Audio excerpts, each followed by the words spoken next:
Hi guys, so today we're chatting to Lisa Reid, who is the Managing Director at Truth, which is a boutique strategy consultancy specializing in customer centricity strategies, CRM and loyalty program development. They've worked on CRM and loyalty program strategies for some of South Africa's biggest companies, such as Edgar's, Pick n Pay and South African Airways. Before Lisa joined Truth, she worked as a national marketing manager for Virgin Active South Africa, as well as heading up their CRM strategy. She's also worked as communications and PR manager at Adidas South Africa. So Lisa, thank you so much for joining us. Thank you for having me. So to start off with, what are the biggest challenges associated with managing customer relationships online? Before I talk about the challenges, I actually want to talk about the opportunities, because with managing customer relationships online, there is the great advantage that you've got access to data. So in order to communicate or do business with your customers, you have to ask them for the information. In the offline world, that is a lot more challenging. So that is why big businesses develop loyalty programs, for example. It's not for the program, it's actually for gathering customer data. So that's the advantage. The challenge is, how do you capture and store and analyze that data? And really the key thing to get right is to create a single view of customer. So what that means is to make sure that you have a holistic and aggregated view of your data for every individual customer. And the second point that is a key challenge is getting the omni-channel experience right. And what that means is to make sure that you know the same customers interacting with your business across different channels. So for example, I may be searching on your website for a specific product, I put it into my shopping basket, but I never ever end the transaction. Later on, I look at the same product on my mobile phone and I actually conclude the transaction. I don't like the shirt that I bought, for example, so I phone your call center and find out how I can return it. Then I walk into your store to actually return the piece that I've bought. So, and it is key for the company to understand that throughout that whole customer journey, I'm the same person and treat me as such. So what are the key factors involved in developing effective and integrated loyalty programs? So when we get asked to evaluate current loyalty programs or when we develop new loyalty programs, we go through a 10-step approach. So the first one we look at is, does the loyalty program reward behaviors that you seek? So besides transactional behavior that you're looking for, high frequency of purchases, is, do you reward your customers for doing things like updating their details, which is very important for you in order to communicate with them, or paying their credit balances on time?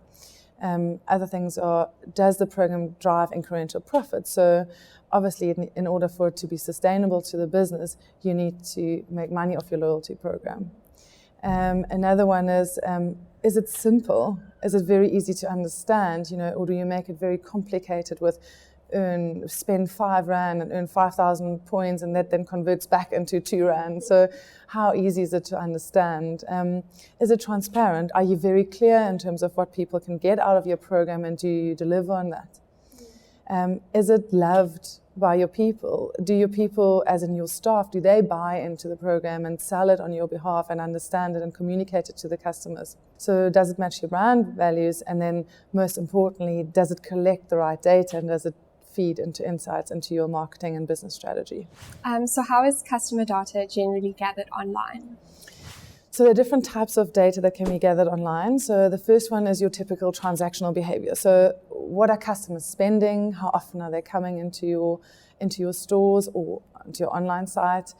What is the value of their purchases? So what is their basket size? How much do they spend with you? And when last have they been back? So have they been back a week ago or a month ago, for example? The second one is demographic data. So often in the online space, you can find out, are they male or female? How old are they? Potentially, what are they earning? Where do they live? The geographic area. So again, there's a lot richer data that you can find out. And then lastly is the psychographic data. So what kind of person are they?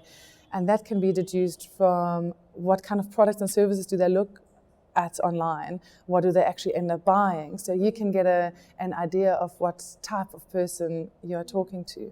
And then obviously your typical online behavior. So how much time do they spend on your site? How many minutes, how many seconds, how many pages do they look at? When do they drop off? Do they complete their basket at the end of the sale, or when is the typical point that they leave your site? And again, there's a lot of data available, and I have to go back to my first point, is how do you capture that data, and how do you ensure that you understand that at each point it is the same person that is interacting with your business. So how do you assist your clients in turning this data into meaningful customer insights? And then how can they use those insights to improve their existing marketing strategy? Yeah, I think the first point is actually exactly what you said, is turning data into insights, because there's so much data available, but if you don't find a structure for it, it doesn't turn into insights, i.e. people can't use it. So that's really where we come in and helping our clients. So for example, we help in writing data briefs to, for example, develop a value segmentation. And the value segmentation will help our clients to better understand who are their most profitable customers and who are the customer segments that they should be focusing on. Likewise, we help them develop lifestyle segmentations to understand difference between different customer segments that they have, and then help them with communications plan to communicate with those segments in a more relevant way. And obviously, all of that will inform better marketing decisions. So for example, how do you communicate to different customers at a different time in a relevant way? How often do you communicate with them? What products do you feature based on the data and the insights that you know about them? But it actually goes much broader than marketing strategy.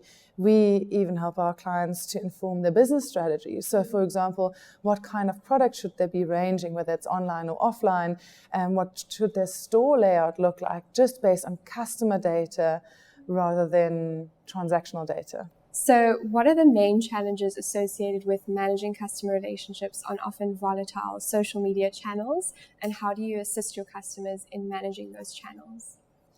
So firstly, I think one of the big challenges is that social media channels become customer service channels as opposed to customer relationship management channels. So it often just becomes a platform for customers to express their likes or dislikes for certain operational things. It's key that you create the right content ongoingly to manage the relationship, but also, again, the future is really to link your customer and the social environment to the customer that is buying from you. And that is a key challenge. Same as measuring the return on investment on social media. So we've actually developed a tool that rewards behavior on social media. So you link your social media profile to your transactional profile, and all of a sudden you get a much richer understanding of your customer, because you don't only know how they behave in terms of what do they buy from you, but actually what do they look like on social media, what are they saying about your business. So it really is key in integrating those two, and we believe so passionately in that we actually developed a tool that can do that for our customers. So can you tell us a bit more about the tool that you use to link those social media channels to the loyalty programs? Sure. So it's been a big trend overseas for a couple of years, and we've seen it at conferences before, which is why we feel so passionate about it that we've developed it ourselves in South Africa. The tool is called Reward Reach, and the idea is really to reward your loyal customers when they speak about you on social media, whether that is Twitter or Facebook, and in future also Instagram. Because in loyalty programs, you typically want to encourage more spend, but some customers may have reached their spend levels and they're so loyal to you as a business, but they just don't have any more money. But they're so passionate about your brand that now you're starting to reward them for actually expressing their love and passion for your brand on social media. And really, companies struggle to put an ROI on social media, and this way you can actually put an ROI on it, because I know that you, for example, have treated, and that is, I give that a points value that it's worth to me as a business. So all of a sudden I can see exactly these are the campaigns that I put out, and that is what the response has been. And obviously, from a customer point of view, I'm rewarding you for being active about our brand on social media. So can you share some examples of successful CRM strategies that you've worked on and why they were so successful? Sure. So we obviously have some high confidentiality with our clients, but I'll explain the principle of it. So we've got one big retailer that has asked us to help them in the business-to-business, in the B2B space. and they had a whole lot of data sitting in all different pockets of the business. So we helped them firstly to consolidate that data into a single view of their trade customer, and then we helped them develop a value segmentation. So in the past, they had serviced all their customers in exactly the same way. So everybody had access to an account manager, everybody had the same payment terms, and so on. So by creating a value segmentation, they all of a sudden saw that about 20% of their customers were responsible for 80% of their revenue. And by understanding and seeing that and who they are, they then developed a trade segmentation that helped them service them better. So the high-value customers were getting much better support, they were getting much better trading terms and so on, while, for example, the really low-end customers were handled through the call center. So another example is we've recently completed a project with a retailer in the beauty industry, and they have an existing loyalty program and they asked us to review it. So again, our first port of call is looking at the data, and when we looked at the data, we realized that out of their nearly 200,000 customers, 70% had never been rewarded through their loyalty program because their threshold was just too high in terms of reaching a reward. So we managed to redesign the loyalty program that all customers receive a lot more rewards, a lot more frequently, and we managed to do that at the same cost that the loyalty program is running at the moment. How do we do that? As again, we looked at who are the most valuable customers, so we are rewarding the most valuable customer with higher rewards than the low frequent and low value customers. So what are some common CRM mistakes that many companies make, and how can these mistakes be addressed? One of the most common mistakes we see that companies make with regards to CRM is treating CRM as a mass communications channel. So just because they are sending an email to their base, they think it's CRM, but often it is not personalized and it's not relevant to the individual segments, which means they actually don't really understand their customers. Another one is that companies don't do proper testing, whether that is A/B testing, so looking if there's different, for example, creative that works better for different target markets, different times of the day or different times of the week. And also, most companies are reluctant to hold control groups back. That means if you are communicating to your base, you hold at least a 5 to 10% control group back. And why you do that is to understand, is this actually the initiative or the campaign that you've put out, is it working? Another key mistake in terms of loyalty programs is that companies are quite quick to launch a loyalty program, but they don't have a full strategy behind it, or they don't have a communications plan behind it. So a typical thing is you sign up for example, for a card, a new loyalty program with one of the retailers, and you don't receive any communication. Your expectations aren't being managed, and you're not being guided through the process of a loyalty program. And another one that we see frequently is companies ask for data and then they don't do anything with it. So we always preach that if you ask customer for data, you have to do something with us, i.e. reward them with relevant information based on the information that they have given you about them. Specifically with loyalty programs, we see a lot more loyalty programs popping up everywhere. Everybody wants to have a loyalty program and be part of it, but we don't see enough differentiation. So typically people want to just launch the same type of loyalty program that we see. So we really encourage our customers to look at new and different ways. So get rid of cards, find other ways of identifying your customers so you don't have to carry yet another loyalty card on your wallet. Use mobile devices more effectively, especially in the South African market, integrate social media, and reward behaviors that you would like to see from your customers that are over and above just transactional behavior. So can you tell us about some current and future trends in customer relationship management? Sure. So we've spoken about social. I think it has been a trend for some time, but we haven't really seen it properly implemented in South Africa. So again, how can you integrate your social media into your CRM strategy and into your loyalty programs? But by understanding that it's the same person tweeting about you that is buying from you through other channels. So that remains a key trend.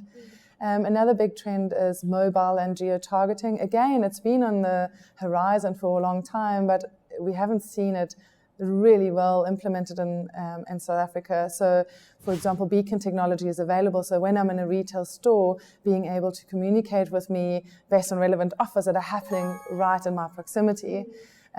Again, a big trend that we push our clients to consider, and hopefully we'll see a lot more in the future.